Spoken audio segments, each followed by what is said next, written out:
Good morning বন্ধুরা, তোমাদের সবাইকে। তো তোমাদেরকে দেখাচ্ছি আমাদের দর্শনার্থীদের জন্য ভালুকা স্ট্যান্ডে 1,20,000 টাকার প্যান্ডেল। কত সুন্দর প্যান্ডেল করছে, প্রায় 15 দিন থেকে খাটাখাটি চলছে। দেখো, তোমাদেরকে দেখাচ্ছি এই ভিডিওর মাধ্যমে 1,20,000 টাকার প্যান্ডেল মা দুর্গা দর্শনার্থীর জন্য। মা দুর্গা দর্শনার্থীর জন্য তোমাদেরকে 1,20,000 টাকার প্যান্ডেল তৈরি হচ্ছে। তো দেখতেই পাচ্ছ কত আনন্দ দেওয়ার জন্য, তোমাদের উৎসাহ দেওয়ার জন্য আমাদের এই ভালুকা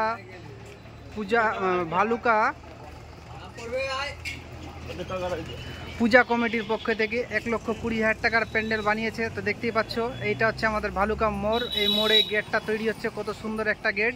আর এই দিকে দেখতে পাচ্ছ এই সাইডে চলে গেল রতুয়ার রুট, এই রতুয়ার রুট চলে গেল। এই সাইডে দেখতে পাচ্ছ একটা নেতাজি সুভাষ হস্টেলের মার্কেট। আর এদিকে দেখতে পাচ্ছ কত সুন্দর টোটোগুলো দাঁড়িয়ে আছে। আর সামনে আছে আমাদের পুজো মণ্ডপ, আমাদের সামনেই চণ্ডী মণ্ডপ আছে।